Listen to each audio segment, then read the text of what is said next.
বাজার করতে গিয়ে চালের দামে ছ্যাঁকা খাননি এমন মানুষ খুঁজে পাওয়া এখন দায়। মধ্যবিত্তের পাত থেকে শান্তি যেন হঠাৎ উধাও হয়ে গেছে। একদিকে বন্যার হানা, অন্যদিকে বাজারে চালের অস্বাভাবিক দাম। সব মিলিয়ে সাধারণ মানুষের নাধিশ্বাস উঠেছে।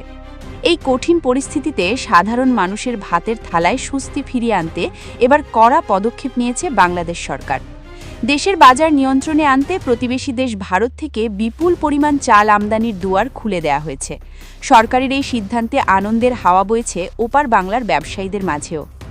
দেশের বাজারে চালের দাম স্বাভাবিক রাখতে ভারত থেকে বেসরকারিভাবে আরও 2 লাখ টন সেদ্ধ চাল আমদানির অনুমতি দিয়েছে সরকার। মঙ্গলবার ভারতীয় সংবাদ সংস্থা পিটিআই জানিয়েছে, ইতোমধ্যে মোট 232টি বেসরকারি প্রতিষ্ঠানকে এই চাল আনার সবুজ সংকেত দেয়া হয়েছে। আমদানিকারকরা এই সুযোগ পাবেন 2026 সালের 10ই মার্চ পর্যন্ত।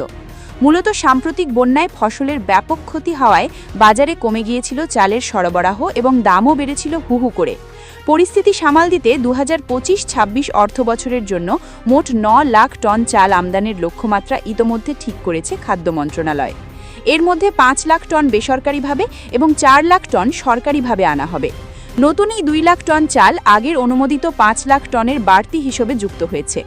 ভারতীয় চাল রপ্তানি ফেডারেশনের মতে, ভৌগোলিক দূরত্ব কম হওয়ায় এবং দাম সাশ্রয়ী হওয়ায় বাংলাদেশ সবসময় ভারতের প্রধান ক্রেতা।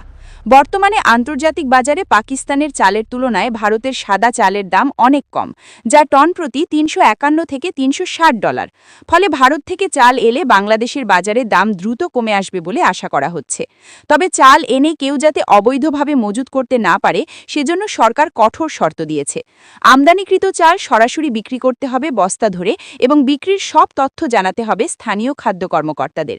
এখন দেখার বিষয়, আমদানির এই চাল সাধারণ মানুষের পকেটের চাপ কতটা কমাতে পারে।